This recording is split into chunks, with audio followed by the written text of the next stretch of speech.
अस्सलाम वालेकुम। It's that time of the year. जी बिल्कुल, अब होने जा रहा है वर्ल्ड T20 में पाकिस्तान और भारत की टीमों के दरमियान महामुकाबला। इस टाकरे के लिए हम यानी कि जियो न्यूज़ और ABP न्यूज़ का पैनल हाजिर है। वहाँ मौजूद है रुमाना इसार खान और उनके साथ विवेक भी हैं। Over to you Rumana. नमस्कार। ABP न्यूज़ के खास शो विश्व विजेता के साथ हाजिर हूं मैं रुमाना इसार खान। T20 का विश्व विजेता बनना है तो पहला पड़ाव मेलबर्न का महाबली बनना। 23 अक्टूबर मतलब दिवाली से एक दिन पहले फैंस इंतजार कर रहे हैं एक धुआंधार मुकाबले का भारत और पाकिस्तान के बीच, जहां रनों की आतिशबाजी होगी, जहां विकेटों के पटाखे बजते हुए सुनाई देंगे। ऐसे में सवाल ये कि किसका बल्ला गरजेगा, किसकी गिल्ली उड़ेगी, और सवाल ये कि क्रिकेट के मैदान पर जब आमने सामने भारत और पाकिस्तान, तो कौन किसका करेगा खेल के मैदान पर काम। तमाम सवालों के जवाब के लिए ये जॉइंट शो हम आपके लिए लेकर आए हैं ABP न्यूज़ स्टूडियो भारत। और आप देख सकते हैं पाकिस्तान के जियो न्यूज़ के स्टूडियो से दानिश इस वक्त हमारे साथ मौजूद है। हम दानिश के पास दर्शकों को लेकर चलेंगे, लेकिन उससे पहले स्टूडियो में मेरे साथ मेरे सहयोगी ABP न्यूज़ के स्पोर्ट्स एडिटर GS विवेक मौजूद है। कराएंगे GS विवेक आपका परिचय हमारे मेहमानों से। जी हाँ बिल्कुल रोमाना, हमारे साथ हैं द लेजेंडरी कपिल पाजी, साथ ही साथ अतुल वासन और अंजुम चोपड़ा। और जियो न्यूज़ के स्टूडियो में कौन कौन है? दानिश जल्दी से उनका इंट्रोडक्शन करा दीजिए। विवेक बहुत शुक्रिया आपका। और हमारे साथ मौजूद हैं तीन ज़बरदस्त टेस्ट क्रिकेटर। मोइन खान ने हमें ज्वाइन किया हुआ है, हमें आगे चल के आकिब जावेद भी ज्वाइन करेंगे, और क्रिकेट के सिकंदर बख्त ने हमें ज्वाइन किया हुआ है। So it's going to be a good show. क्योंकि आप लोगों ने स्टार्ट किया, पहला सवाल भी आप ही के लिए। चलिए, पाकिस्तान के तमाम मेहमानों को हिंदुस्तान की तरफ से अस्सलाम वालेकुम। और मोइन भाई, पहला सवाल आपसे ही। अगर T20 का इतिहास देखा जाए तो फिर पाकिस्तान के मुकाबले पलड़ा भारत का भारी। पटखनी 6 मुकाबलों में से 5 बार हमने आपको दी। पिछली बार जरूर उलटफेर हुआ, 2021 में आप जीते, लेकिन इस बार जब आमने सामने हिंदुस्तान और पाकिस्तान की टीम होगी, आपको क्या लगता है सर, सेंटिमेंट क्या किसी एक टीम के लिए फेवरेट्स या किसी एक टीम के लिए अंडरडॉग्स वाला होगा या नहीं, मामला बराबरी का? रुमाना, सबसे पहले तो तमाम आपके पैनल को मेरी तरफ से नमस्कार, मेरा बहुत बहुत सलाम पाकिस्तान की तरफ से। यकीनन जो आपका सवाल है ये पूरी कहना चाहिए कि जिस वक्त पाकिस्तान इंडिया का टाकरा होता है तो पूरी दुनिया ही जो फॉलो करती है पाकिस्तान इंडिया को, सब क्यूरियस होते हैं कि क्या होने जा रहा है। बहुत ही मुश्किल सवाल होता है ये कभी कभी हमारे लिए, और जो अदाद शुमार है उसके हिसाब से तो यकीनन इंडिया सबकत लेके जा चुका है हमसे तमाम वर्ल्ड कप के मैचेस में, और लास्ट वर्ल्ड कप का मैच जो था वो पाकिस्तान जीता था। तो मुझे बज़ाहिर ऐसे लग रहा है आप 22 तारीख को दिवाली मनाएंगे और हम 23 को। कपिल जी, थोड़ी सी तैयारी की बात कर लेते हैं। दोनों टीमों ने अच्छी तैयारी की है। पाकिस्तान ट्राई नेशन सीरीज जीत के आ रहा है, तो दूसरी जानिब भारत ने ऑस्ट्रेलिया और साउथ अफ्रीका को हराया। वो अलग बात है कि होम कंडीशन में हराया, लेकिन उसका तोड़ भी निकाला कि 3 हफ्ता पहले ही ऑस्ट्रेलिया चले गए। कितना जरूरी है एक्लिमेटाइज होना सर? आई थिंक सबसे ज़्यादा ज़रूरी यही है कि आप पिचेस के ऊपर डिपेंड करते हैं। हम सब कॉन्टिनेंट के जितने भी यहाँ पर इस तरफ खेलते हैं, इंडिया, पाकिस्तान, श्रीलंका, बांग्लादेश, वहाँ की पिचेस हाँ थोड़ी सी हल्की हैं, और जब आप ऑस्ट्रेलिया में जाते हैं वहाँ पर थोड़ा सा बाउंस ज़्यादा होता है। और जैसे वो अगर आके हिंदुस्तान में खेलते हैं या पाकिस्तान में जहाँ पर टर्निंग ट्रैक मिलते हैं तो थोड़ा सा उनको तकलीफ होती है। तो कितनी जल्दी जो टीम एडजस्ट कर सकती है इन बाउंसी पिचेस के ऊपर, वही डिपेंड करता है। जो जल्दी अपने आप को एडजस्ट करेगा उनके जीतने के चांसेस बढ़ जाते हैं। सिकंदर भाई, अभी तक तो ये जिंक्स रहता था कि साहब अगर वर्ल्ड कप का मुकाबला है T20 का तो कभी पाकिस्तान जीता नहीं हिंदुस्तान से, लेकिन 2021 में तो ये जिंक्स टूट गया ना। तो इस बार आपको क्या लगता है, मुकाबला बराबरी का, अब कोई टीम अंडरडॉग के तौर पर नहीं उतरेगी मैदान पर? तो मैं समझता हूं कि अब वाली बात नहीं रही। ठीक है, आप आंकड़े जो हैं आपके फेवर में जा रहे हैं। आप 6 में से 5 मैच जीते हुए। चलिए जी, बहुत बहुत खुशी की बात है। जिस तरह भी मोइन ने कहा कि आप दिवाली के, मैं एडवांस में आपको मुबारकबाद दे देता हूँ। आप एंजॉय कीजिएगा दिवाली, इंशाल्लाह अगले दिन हम एंजॉय करेंगे जो भी हम मैच होगा। तो मैं नहीं समझता कि अब वो वाली बात रह गई है कि अब वो जो एक खौफ सा था, एक सहर सा था, आप लोग चाहते थे, हवा कह लें उसको, वो अब ख़त्म हो चुका है। तो आई एम श्योर कि अब भारत और पाकिस्तान का मैच इतना आसानी के साथ भारत नहीं जीतेगा। नहीं, तो हम पाक भारत मैच की बात कर रहे हैं। इवन एसोसिएट टीम की भी किसी से मैच हो रहा हो, किसी बड़ी टीम से, तो आप उसको भी अंडरडॉग नहीं कह सकते, उसको भी आप काउंट आउट अफोर्ड नहीं कर सकते। अंजुम चोपड़ा जी, अगला सवाल आपसे है, क्योंकि आप खुद भी लेफ्ट हैंडेड बैटर थी, राइट आर्म पेसर भी थी। आपको लगता है भारत की इस मिडिल ऑर्डर में एक लेफ्ट हैंडेड बैटर मिसिंग है, स्पेशली रविंद्र जडेजा के ना होने की वजह से, या फिर आपको लगता है पंत वो कमी पूरी करते हैं? हैविंग सेड दैट, हमने एशिया कप में भी देखा कि पंत को खिलाया नहीं गया, कार्तिक को खिलाया गया। इस बार पंत खेलते हुए नजर आ रहे हैं वो कमी पूरी करने के लिए? देखिए, पंत खेलते हुए नजर आए या ना आए वो एक अलग चीज है, क्योंकि अभी इस समय दिनेश कार्तिक और ऋषभ पंत के बीच में कोई एक ही खेल सकता है बतौर wicket keeper and a batter.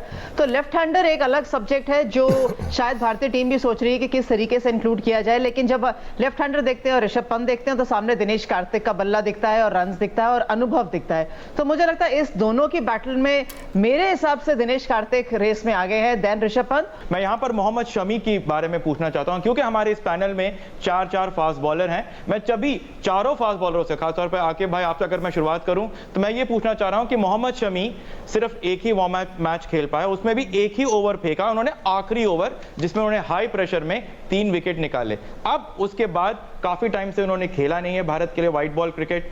एक ओवर उन्होंने फेंका है, दूसरा warm up match wash out हो गया है, सिर्फ नेट्स के सेशन है। एक्सपीरियंस काउंट करेगा या फिर आपको लगेगा कि अभी भी मोहम्मद शमी पाकिस्तान के इस बैटिंग अटैक के सामने थोड़े से हाफ बैक होंगे? आपका क्या आकलन है? देखिए, बात यह है कि बुमराह ज़्यादा मिस तब इन्होंने करना था इंडिया ने जब फ्लैट पिचेस होती, जहाँ पे यॉर्कर्स और आपको तेज़ बॉलिंग करनी पड़ती, क्योंकि ऐसी जो अभी पिचेस हैं, क्योंकि सीज़न अभी ऑस्ट्रेलिया में शुरू होने जा रहा है, drop in pitches lay down की हैं जो कि अभी तक अच्छी तरह से सूख नहीं पाए। उसमें एक टेनिस बॉल एक बाउंस है, बॉल स्किड नहीं कर रहा, होल्ड करके सीम हो रहा है। तो जो आपके 3 बॉलर अगर ये खिलाएं, ये सिराज को, शामी को और बनवेश्वर को, तो ये तीनों बहुत अच्छे सीम बॉलर्स हैं। May be they can be struggling at very batting pitches. तो इसमें देखें जो बैटिंग होगी वो भी टेक्निकल शॉट्स लगेंगे, वो जो हमारे सब कॉन्टिनेंट में लगते हैं कि आपने बस घुमाया बल्ला और मिड विकेट पे छक्के लगा दिए। यहाँ पे टेक्निकल बैटिंग होगी और बॉलर्स वो कामयाब होंगे जो लेंथ सही रखेंगे और बॉल को स्विंग करेंगे। और Shami I think one of the best swing bowler India के लिए। अतुल जी, हमें तो शक नहीं है शामी की एबिलिटी पर, और इवन पिछली दफ़ा जब शामी को पाकिस्तान के खिलाफ मार भी पड़ी थी तो we still backed him because we know he has potential. कितना प्रेशर है शामी पर, बिकॉज जो पिछला मैच पाकिस्तान के साथ हुआ था बहुत ज़्यादा पिट गए थे, फिर इकॉनमी शामी की जनरली थोड़ी सी ऊपर रहती है। आपको लगता है इस प्रेशर के बावजूद वो अच्छा खेल पाएंगे because he has the experience and the potential? देखिए, मैं माइक्रो में गेम को डिस्कस नहीं करना चाह रहा, क्योंकि प्रेशर तो सब पे है। इंडिया पाकिस्तान के प्रेशर कि इतना बड़ा है कि ये गेम से ज्यादा, और मुझे लग रहा है कि जितना माइक्रो एनालिसिस हम करते हैं मैच से पहले, उतना तो टीम मीटिंग में नहीं होता होगा जो मैचअप होता है प्लेयर टू प्लेयर। पर प्रेशर की बात देखिए ना क्या है, क्योंकि दिनेश कार्तिक की बात की, वो क्यों बेहतर नहीं है ऋषभ पंत से, पर इतने बड़े मैच में, इतने बड़े टूर्नामेंट में एक आदमी का टेम्परामेंट जो है वो हैंडल करना, प्रेशर, कई लोग इसी चक्कर में आपके फेवरेट होते हैं कि बड़े मैच में जब एक नया लड़का बहुत टैलेंटेड हो शायद वो प्रेशर ना झेल पाए।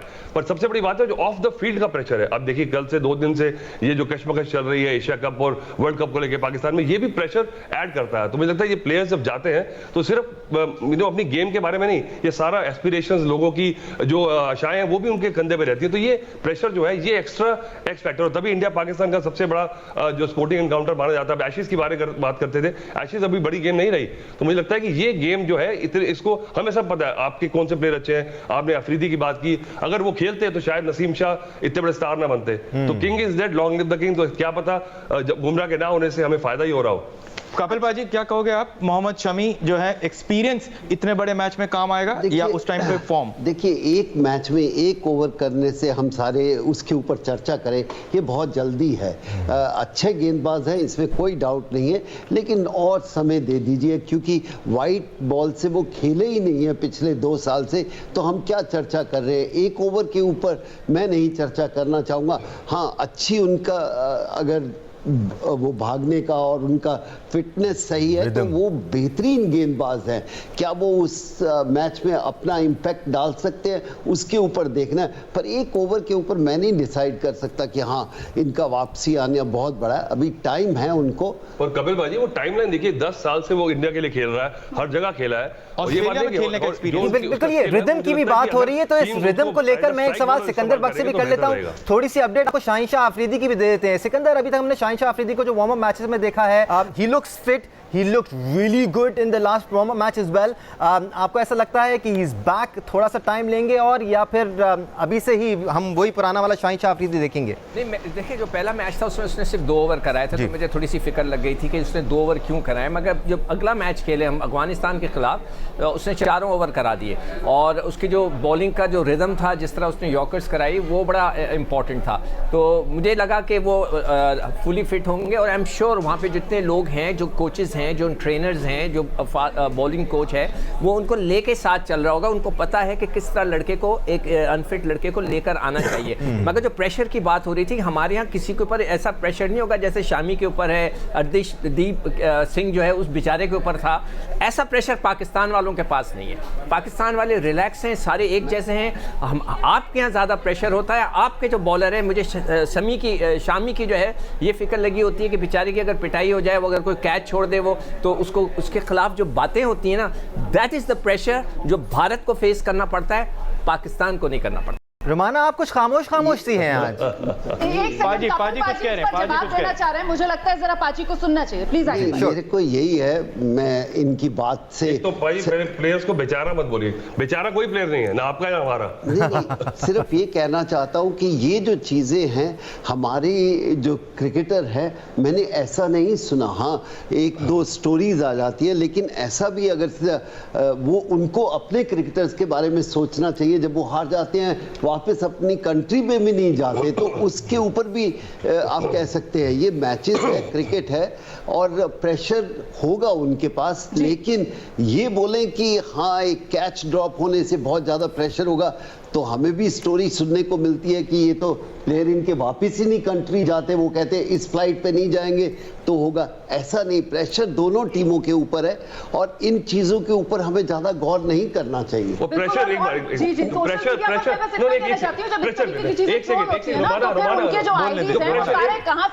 निकलता है उनका प्रेशर की बात है। और प्रेशर उस पर भी नहीं होता जिसको जीतने की उम्मीद नहीं होती, वो भी प्रेशर नहीं लेता।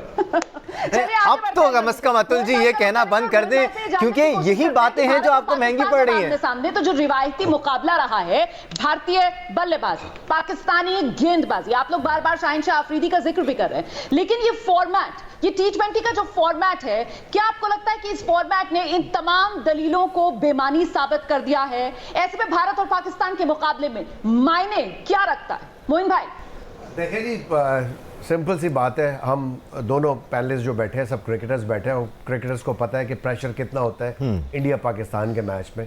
और उस पर्टिकुलर डे पे जो अपने सेंटिमेंट्स को कंट्रोल कर लेता है और अपने प्लान्स को अच्छी तरह एग्जीक्यूट करता है, वही कामयाब होता है, वही प्रेशर हैंडल कर सकता है। और एट द एंड आपको सबसे इंपॉर्टेंट जो चीज़ होती है वो प्रेशर को एंजॉय करना होता है। आपको मज़ा आ रहा होता है, आपको यानी एक जज्बा मिल रहा होता है against the all odds fight करने का, उसको एंजॉय करना बड़ा ज़रूरी होता है। हमने बहुत इंडिया के खिलाफ मैचेस खेले, जीते भी बहुत हैं, हारे भी हैं, लेकिन हमेशा हमने इस प्रेशर को एंजॉय किया।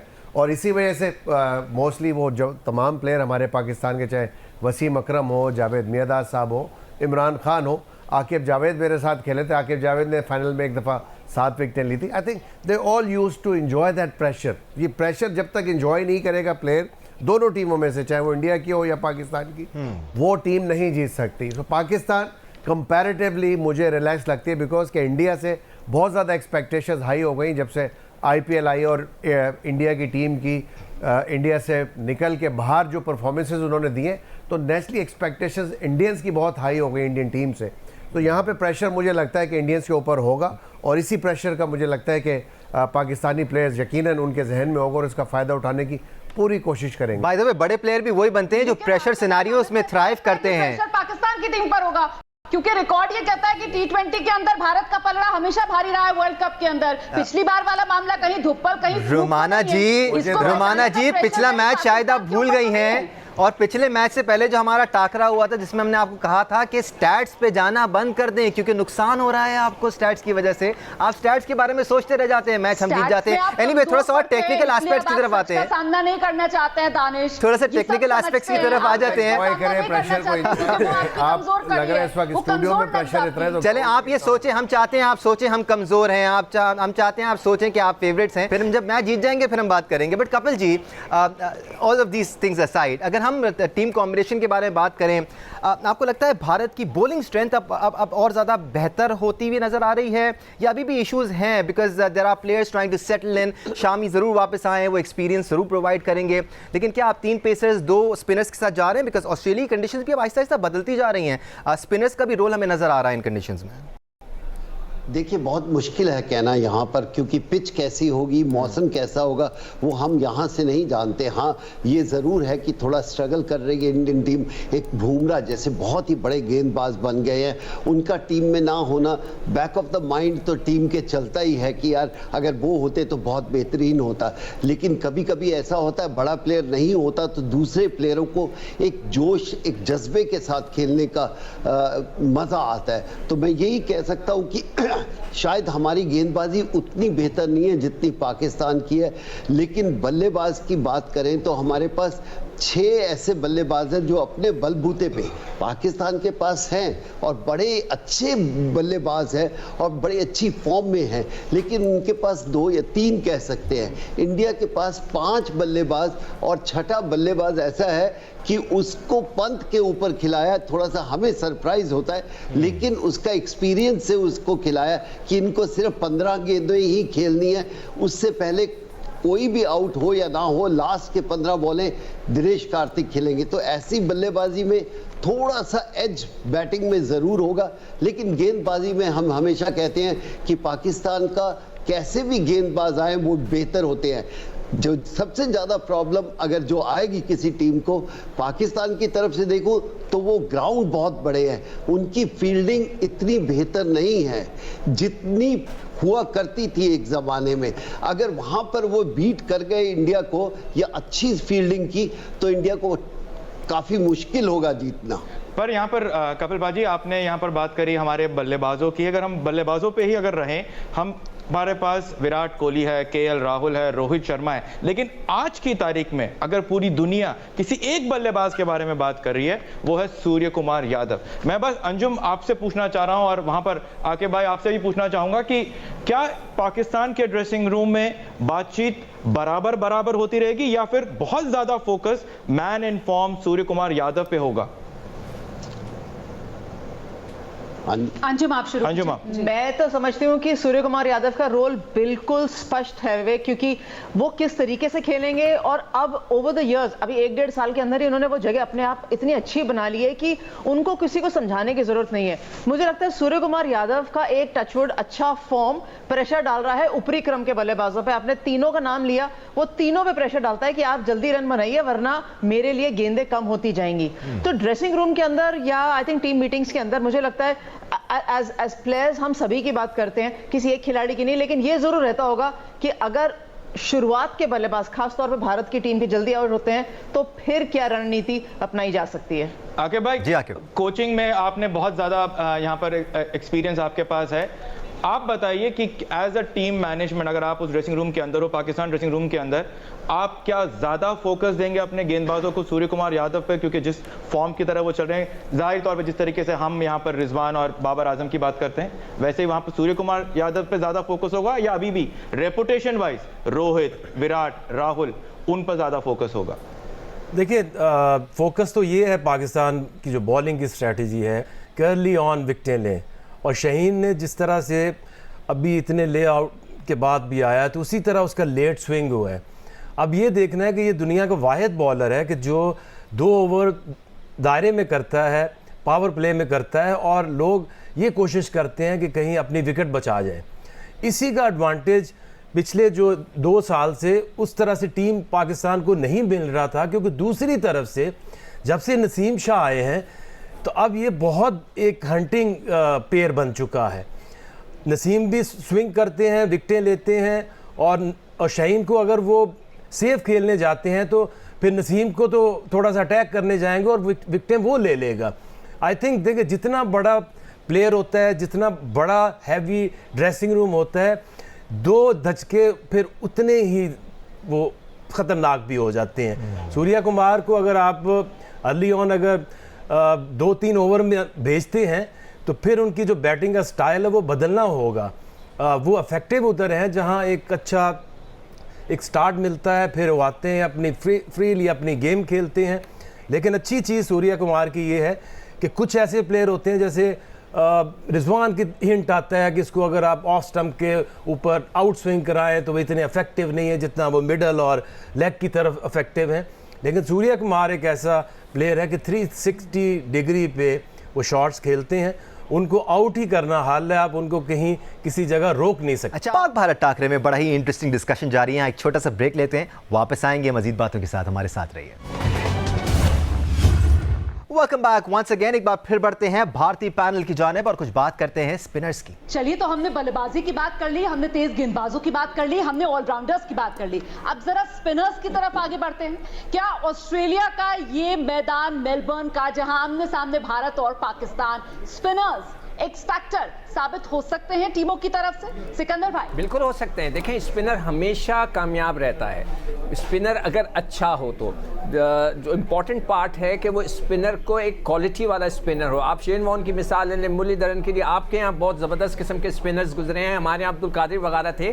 देखें, अगर स्पिनर अच्छा और क्वालिटी वाला हो तो वो फ्लाइट से भी जो है T20 में आउट कर सकता है और बड़ा ख़तरनाक हो जाता है। और हमने ये भी देखा है कि इनिशियल ओवर्स के अंदर, जबकि सर्कल के अंदर लोग होते हैं, उस वक्त भी स्पिनर से बॉल कराई जाती है। तो मैं समझता हूं कि जो स्पिनर्स हैं वो इंपॉर्टेंट फैक्टर्स होंगे, मगर ऑल दो प्लेयर्स जो कि ऑलराउंडर शेप में आते हैं ना, वो ज़्यादा फिर इफेक्टिव हो जाते हैं टीम के लिए, उनका कंट्रीब्यूशन ज़्यादा हो जाता है। तो मैं ये समझता हूं कि एक अच्छा स्पिनर, क्वालिटी वाला स्पिनर्स हमेशा किसी भी टीम के लिए, चाहे वो 20 ओवर का क्रिकेट हो, 50 की हो या टेस्ट क्रिकेट हो, it's a very important player. कोई शक नहीं है इसमें अंजुम जी। और भारत के पास अभी भी क्वालिटी स्पिनर्स मौजूद हैं, अश्विन की सूरत में और चाहल की सूरत में, लेकिन चाहर मिसिंग है। उसके साथ साथ बिश्नोई जो एशिया कप में अच्छे नजर आए थे, उन पर भी इतना भरोसा नहीं किया गया। आपको लगता है ये 2 स्पिनर्स भारत को डिलीवर करके देंगे and they good enough to make India win? I think Chahal और अक्सर तो अनडाउटेडली खेलने ही चाहिए हर मुकाबले में। अगर अनलेस बिल्कुल ही परिस्थितियां अलग हो गई और आपको एक और अतिरिक्त के तेज गेंदबाज खिलाना पड़ा, बट उसके चलते अक्सर, जैसा मैंने बोला कि वो तो सीधा जडेजा की जगह टीम के अंदर आए तो वो तो खेलेंगे ही, लेकिन एक स्पिनर मुझे लगता है इस समय बिटवीन अश्विन और चहल, दोनों की रेस में चहल आगे हैं। मोइन भाई, तो अश्विन का जो अनुभव है वो मैच करना थोड़ा मुश्किल?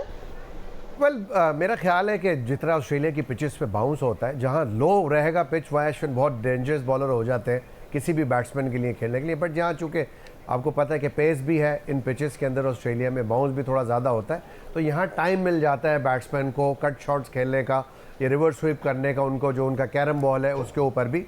But again no doubt he is a wonderful bowler of T20 cricket. But again जो पाकिस्तानी बैट्समैन है बड़े अनप्रेडिक्टेबल हैं, इनके शॉट्स बड़े अनप्रेडिक्टेबल होते हैं, तो यकीनन प्रेशर तो डालेंगे पाकिस्तानी फास्ट बॉलर इनके ऊपर, क्योंकि इंडिया नो डाउट दोनों जो स्पिनर्स हैं, चाहल हो गए या अश्विन हो गए, दोनों अच्छे बॉलर हैं। लेकिन जहाँ तक चाहल की बात है, चाहल को मैंने देखा पिछले मैच के अंदर वो थोड़ी कोशिश कर रहे हैं कि अब तेज बॉलिंग कर रहे हैं, खींच के कर रहे हैं, एक टॉस करते थे बॉल, वो फ्लाइट करते थे, वो विकेट टेकिंग बॉल होता था, वो नहीं कर रहे। मुझे लग रहा है कि T20 में थोड़े से वो उनका कॉन्फिडेंस शेक हुआ या डरे हुए लग रहे हैं, वो कोशिश करें बस विकेट टू विकेट किसी तरह मैं बॉल करूं और अपना ओवर जल्दी से निकाल दूं, रादर देन के वो चांस ले विकेट लेने का। Atul ji, over to you.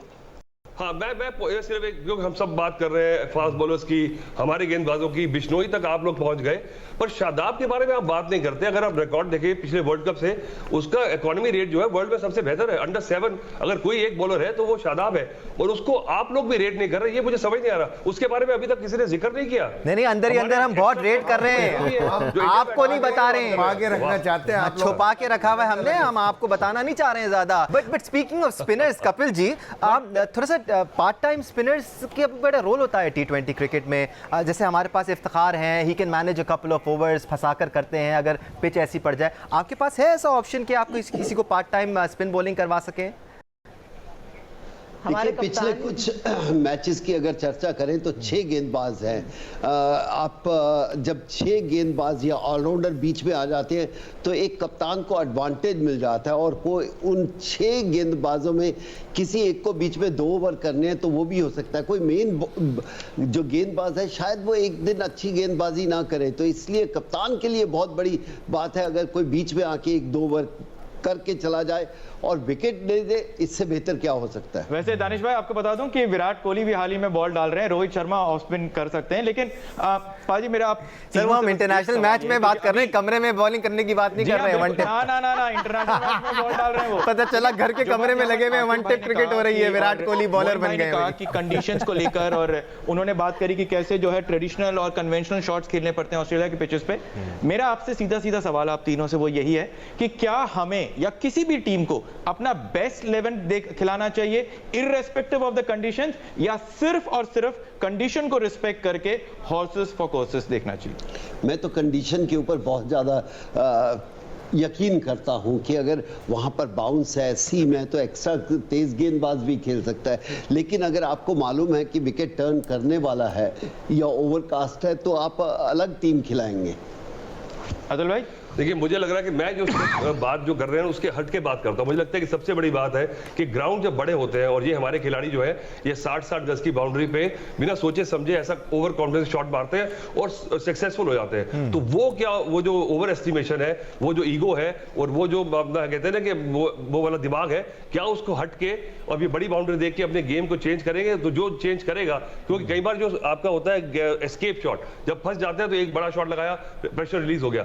यहाँ पे वो शॉट पॉसिबल नहीं, और आपकी ईगो आपको अलाउ करेगी कि मैं वो बड़ा शॉट मारूं, ट्राई करूं, कहीं टीम उसके चक्कर में डूब ना जाए। तो ये बड़ा सवाल आपके जो बड़े हिटर्स हैं उनके। ठीक है, मोइन भी कुछ कहना चाह रहे हैं इस बारे में। मोइन, जो ग्राउंड्स का साइज है उसके बारे में भी जरूरी है बात करना। मेरा ख्याल है जाती तौर पे कि ये क्वेश्चन बिल्कुल इररिलेवेंट है कि ग्राउंड ऑस्ट्रेलिया के बड़े टेस्ट क्रिकेट में होते हैं या ओडीआईज में बड़ी बाउंड्रीज होती हैं। आजकल इंटरनेशनल क्रिकेट के अंदर जितनी भी T20 मैचेस हो रहे हैं उसमें 65 to 70 मैक्सिमम 75 यार्ड्स की बाउंड्री जो है वो रखी जाती है, जिसमें आराम से ओवरऑल पूरी दुनिया में आप देख लें कि T20 में रन्स बन रहे हैं। इवन ऑस्ट्रेलिया भी, हमने जितने भी बिग बैशेस के भी मैचेस देखे हैं उसके अंदर तमाम में रन्स बनते हैं। अभी हमने जितने भी जो मैचेस हुए ऑस्ट्रेलिया के अंदर जो वर्ल्ड कप के सुपर 12 से पहले जो मैचेस हो रहे हैं उसमें भी बाउंड्रीज कहीं भी मैंने नहीं देखा कि वो इतनी ज़्यादा बड़ी है। तो मेरा ख्याल है ये थोड़ा सा रेलेवेंट है।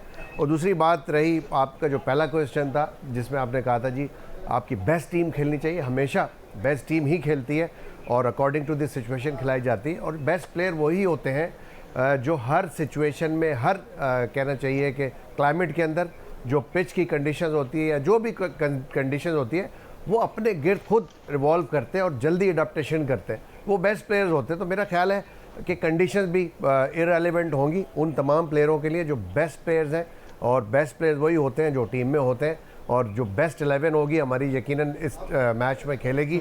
तो उनके लिए मेरा नहीं ख्याल है कि कोई ऐसा कि ऐसा कंडीशंस मैटर करेंगी। हाँ, जैसे हमने पिछले मैच में देखा था इंडिया पाकिस्तान का दुबई में जो मैच हुआ था, एक ऑल ऑफ अ सडन एक टैक्टिक यूज़ की गई थी, बाउंसर्स की गई थी पाकिस्तान के खिलाफ, जो कि अनएक्सपेक्टेड थी। उस वक्त शायद में भी पाकिस्तान ने भी, जितने भी बैट्समैन हैं उन्होंने ये फोर्स ही नहीं किया होगा कि ये टैक्टिक्स यूज़ कर सकते हैं फास्ट बॉलर्स, और इंडिया ने आके की और वो पे ऑफ किया उसने। तो इस तरह की कोई एक आउट ऑफ द बॉक्स चीज़ दोनों टीम में से किसी ना किसी को करनी पड़ेगी और वो पे ऑफ करेगी। अब रुमाना जी, आप स्टैट्स की बड़ी बात करती हैं, वह स्टैट्स देखिए मेलबर्न के, तो हाईएस्ट स्कोर भी भारत का है मेलबर्न में और लोएस्ट स्कोर भी भारत का है मेलबर्न में। और दानिश, स्टैट ये भी है कि T20 फॉर्मेट में टीम इंडिया नंबर 1 टीम है। पाक इंडिया टाकरा जारी है, दोनों पैनल्स के दरमियान बड़ी मजेदार गुफ्तगू हो रही है। कुछ और इंटरेस्टिंग बातें भी होंगी इस ब्रेक के बाद। Welcome back once again, discussion को मजीद आगे बढ़ाते हैं। विवेक जी, इससे पहले कि आप हमें टोके हैं, एक और प्लेयर है जिसका हम जिक्र नहीं कर रहे हैं अभी और जानबूझ के नहीं कर रहे हैं, वो मोहम्मद नवाज है। याद होगा आपको, जानते तो हैं आप अभी तो ताज़ा ताज़ा ही। बिल्कुल बिल्कुल मोहम्मद नवाज की बात तो मैं जानता था कि आप कभी ना कभी तो छेड़ोगे ही छेड़ोगे। इसीलिए जब स्पिनर्स की बात कर रहे थे तभी अंजुम ने वहां पर अश्विन का नाम लिया था, क्योंकि अश्विन जो है हमें ऐसा लगता है कि मोहम्मद नवाज का तोड़ है। आपने जो लेफ्ट हैंडर्स की बात करी मिडिल ऑर्डर में, वो भी आपने पूछा, तो इन सभी सवालों का जवाब टीम इंडिया की तरफ से आर अश्विन ही है। और खासतौर पर मोहम्मद नवाज का एक फैक्टर है, और वो अब टीम इंडिया बिल्कुल जैसे कि अभी सिकंदर भाई ने बोला और मोइन भाई ने बात करी कि एक out of the box tactics जो बात करी, उसमें एक टैक्टिक्स पाकिस्तान की तरफ से था और वो था मोहम्मद वसीम को ऊपर प्रमोट करना और as a left hander against incoming जो स्पिनर्स थे उनको अटैक उन्होंने किया। कपिल जी, हम ये बारिश की बात कर रहे थे, 90% चांस है बारिश का संडे को। इतना बड़ा मैच अगर वो 8-10 ओवर का हो जाए तो फिर तो आप किसी भी टीम की स्ट्रेंथ पर बात नहीं कर सकते, वो काफ़ी हद तक लक पे चला जाता है 8-10 ओवर वाला मैच। देखिए, जब वनडे खेलते थे तो सोचते थे ये T20 कुछ नहीं है। देखिए अभी ये है, और आज लड़के इसके लिए सोच रखते हैं कि अगर 5 ओवर का गेम है, 6 ओवर का, हमें इस तरह खेलना है। छोटी गेम जितनी छोटी होती जाती है, मैं पाकिस्तान को ज़्यादा एडवांटेज देता हूँ, और जितना मैच बड़ा होता है वहाँ पर मैं कहता हूँ इंडियन टीम के ज़्यादा चांसेस है। बड़ा मुकाबला, और ऐसे में अब बिल्कुल शो के आखिरी हिस्से में हम पहुंच गए हैं। जल्दी जल्दी सभी मेहमानों से वो एक एक खिलाड़ी जिसकी धुआंधार परफॉर्मेंस की उम्मीद कर रहे हैं आप लोग। शुरुआत करते हैं आपसे मोइन भाई, वो एक कौन सा खिलाड़ी जो इस बार सबसे बड़े सितारे के तौर पर चमकेगा आपकी नजर में? मुझे पाकिस्तान से लगता है कि ऑलराउंडर एक तो मोहम्मद नवाज है, और यकीनन दूसरे जो है मेरे फेवरेट इस वक्त रिजवान है, जो कि ऑल अराउंड टीम को लेके चलते हैं। तो ये 2 क्रिकेटर्स हैं मेरी नज़र में। और इंडियन टीम से जी मैं हमेशा रेट करता हूँ हार्दिक पांड्या, बहुत ज़बरदस्त ऑलराउंडर है। या पाकिस्तान के खिलाफ जो प्रेशर में अच्छा खेलते हैं वो विराट कोहली हैं, जिन्होंने प्रीवियसली काफ़ी अच्छी परफॉर्मेंसेस दी हुई हैं। तो ये 2 प्लेयर हैं मेरे अच्छे लगते हैं।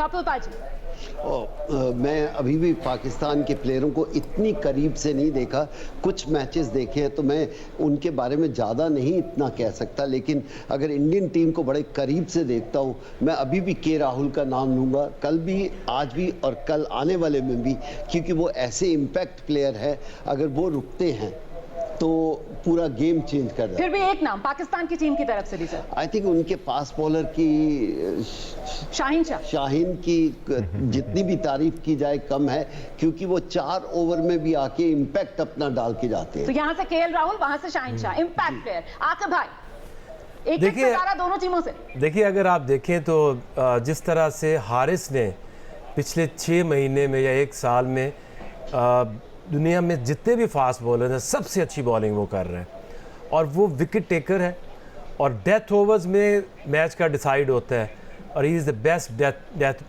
बॉलर। और उसके साथ साथ शाहीन तो डेफिनेटली न्यू बॉल से अटैक करता है, और पाकिस्तान की जो सारी की सारी बैटिंग है, इट डिपेंड्स ऑन रिजवान, और रिजवान लंबा जाते हैं तो वो स्ट्राइक रेट भी अच्छा रखते हैं। इंडिया के अंदर जो आपके कप्तान हैं रोहित शर्मा, हिटमैन, जब वो चलते हैं तो फिर मैच जीत के ही आते हैं। और सूर्या कुमार जो कि डेफिनेटली आजकल सबसे बेहतर बैटिंग कर रहे हैं, और जो डिफरेंस है बाकी टीमों, सारी टीमों में, वो है हार्दिक पांड्या। ठीक है, अंजुम। हारिस रऊफ क्लियरली अनडाउटेडली मुझे लगता है वो सबसे बड़े मैच विनर है पाकिस्तान टीम के। अंडर द रडार चले जाते हैं, या ऊपर से बाबर और रिजवान आ जाते हैं, या शाहीन नसीम आ जाते हैं। Haris Rauf for me, and Indian team से clearly Surya Kumar Yadav is the X factor for this world cup. Sikandar भाई, देखें, हम लोगों ने शुरू में आपने कहा था ना शादाब का किसी ने जिक्र नहीं किया, तो अब जाकर हारिस रऊफ का जिक्र हो रहा है। मैं हमेशा समझता हूँ आजकल जिस हिसाब से हारिस रऊफ गेंद कर रहे हैं, हमने उसका जिक्र ही नहीं किया है। He will be a game changer. आप देखिएगा कि जिस तरह के वो आखिरी ओवर में, जिस तरह भी आकिब ने बोला कि मैच डिसाइड ही आखिरी ओवर में होते हैं, तो मेरे हिसाब से आखिरी ओवर के हिसाब से हारिस रऊफ, शाहीन हमारी तरफ से, आपकी तरफ से पांड्या हैं, और आप ले लें कि या तो कोहली, रोहित शर्मा का मैं ये समझता हूँ कि वो एज अ कैप्टन मैं देखता हूँ उनका चेहरा बड़ा नर्वस सा नज़र आता है, वो परेशान नज़र आते हैं, तो मैं उनको नहीं कहूँगा, बल्कि मैं चाहूँगा कि शायद कोहली जो है ख़तरनाक हो सकते हैं। अतुल भाई मैं आपको कहा था ये सवाल में से आप मत ही पूछा करें, क्योंकि एक सबने 4 5 6 नाम ले लिए और मैंने पिछले शो में बताया था कि मेरा तोता बीमार है, तो वो पर्ची किसी की निकाल लें, क्योंकि जो खेल रहा है वो सभी अच्छे हैं। लेकिन एक चीज आपने नोटिस की, एक चीज आपने नोटिस की कि कुल मिलाकर भले ही हम कह दें कि साहब ये फॉर्मेट ऐसा है, यहाँ सब कुछ लेवलर है, लेकिन बावजूद इसके जो नाम सामने निकल कर आए हैं, भारत की तरफ से लगातार बल्लेबाजों की तरफ पलड़ा झुका रहा और पाकिस्तान की तरफ से गेंदबाजों के नाम का पलड़ा झुका कोई नहीं ले रहा। विराट कोहली को आप भूल गए, मुझे लग रहा है। लिया हमने नाम, वो मेरे नाम है, पर देखिए वही मैं कह रहा हूँ कि सभी प्लेयर है। और सिकंदर भाई ने कहा था कि स्पिनर अगर अच्छा हो और बहुत अच्छा हो तो बड़ा, मैं कहा अच्छा, अगर इंटरनेशनल क्रिकेट खेल रहे हैं तो आपको लगता है बिना अच्छे के वो वहां होता? तो सिर्फ क्रिकेटर 2 तरह के होते हैं, एक अच्छा और एक बहुत अच्छा। जो खेल रहा है वो सभी अच्छे हैं, तो अच्छा मानिए अपने स्पिनर्स को सिकंदर भाई। जी रोमाना, मैं तो बस अब सभी लोग अपने आप कह चुके हैं कि कौन कौन है। हाँ, मैंने पहले भी मानता आ रहा हूँ कि हारिस रऊफ बिल्कुल पाकिस्तान के एक एक्स फैक्टर की तरह है, और इंडिया की तरफ से अगेन सब लोग कह चुके हैं कि आपके पास, बट मुझे अभी भी लगता है कि आर अश्विन और हारिस रऊफ ये 2 काफ़ी डिसाइडिंग फैक्टर होंगे। शर्त सिर्फ इतनी कि मैच पूरा 20 ओवर का होगा। जहां छोटा मैच हुआ वहां डिसाइडिंग फैक्टर सिर्फ और सिर्फ पाकिस्तान की सीमस और भारत के टॉप ऑर्डर बल्लेबाज। दानिश, आप पसंद बताना चाहेंगे अपनी? बिल्कुल, मेरे तो 2 प्लेयर्स, एक भारत की बात करें तो सूर्य कुमार यादव, पाकिस्तान की बात करें तो कम बैक कर रहे हैं, तगड़ा कम बैक करेंगे शाहीन शाह अफरीदी। चलिए, बहुत बहुत शुक्रिया और बहुत सारी शुभकामनाएं आपकी टीम के लिए भी। हालांकि यकीन हमें यह है कि 23 अक्टूबर को टीम इंडिया रनों की आतिशबाजी करेगी और पाकिस्तान के विकेटों की झड़ी हम लगाकर दिखाएंगे आपको। नहीं, वो आतिशबाजी एक्चुअली दिवाली पे होने वाली है, जो एक दिन पहले होगी। उसके बाद जो आतिशबाजी है वो पाकिस्तान की तरफ होगी। But all the best to you Romana, Vivek, all the best to your panel as well. हमारे साथ बने रहने के लिए। राइट जी, पाकिस्तानी साइड से भी पाक भारत टाकरे से फिलहाल इतना ही। दानिश अनीस और हमारे साथ जितने भी एक्सपर्ट्स थे, आकिब जावेद, मोइन भाई, सिकंदर बख्त, आप तीनों का बहुत शुक्रिया। भारतीय पैनल का शुक्रिया कि उन्होंने हमें ज्वाइन किया, और दोनों मुल्कों के फैंस का शुक्रिया कि आपने देखा। Thank you so much. Let's have a good match and may the best team win. Pak Bharat टाकरा से अल्लाह हाफिज।